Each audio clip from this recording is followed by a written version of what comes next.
Ho sentito il ministro, ecco, annuncio quello che poi stasera ci sarà, ha detto, va, puoi dirlo, sì, siamo zona arancione. Così il presidente Zaia oggi, dopo una riunione fiume con il ministro Speranza, il Veneto lunedì si sveglierà con bar e ristoranti nuovamente chiusi, solo possibilità di asporto e divieto di spostamenti dai confini comunali salvo comprovate necessità. Il dato che ci spara in zona arancione in così poco tempo dà una dimensione di quanto corra velocemente l'infezione. Preoccupa non poco la crescita dell'R Conti, l'appello ai cittadini a non assembrarsi e a utilizzare le mascherine, poi aggiunge. E ringrazio i sindaci del Veneto che dimostrano ancora una volta di essere persone per bene, attente alla salute dei cittadini. Ogni ordinanza è ben accetta.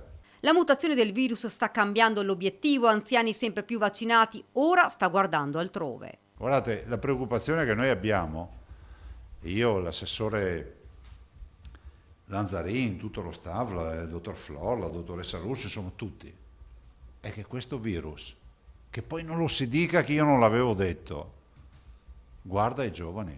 È inutile piangere davanti alle tragedie, è meglio prevenire e si torna a parlare del tema scuole. Solo la prossima settimana si potrà decidere qualcosa.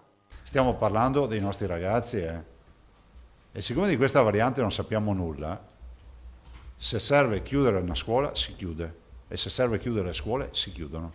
Il ministro Speranza ha dato una buona notizia, spiega Zaia. Noi avevamo invocato la possibilità di vaccinazione per gli over 65 con AstraZeneca. Il ministro ha attivato la misura. Novità anche sul fronte Pfizer. In un flacone si possono arrivare a fare anche 7 dosi invece che 6. Non solo. Ci hanno confermato oggi nella riunione che è durata dalle 9:30 a mezzogiorno e mezzo, è stato confermato che l'arrivo dei vaccini a marzo sarà importante. Il presidente poi ha terminato parlando delle imprese ormai in ginocchio. Sarebbe giusto, ha detto, valutare il danno sul fatturato. Io spero che poi si possano stanziare ancora più soldi e magari Draghi con così un guizzo di creatività non riesca anche a pescare da quei 209 miliardi del Recovery Fund per iniettare queste risorse alle imprese che sono state massacrate, e poi il rilancio dell'economia lo fai se le serrande tornano su.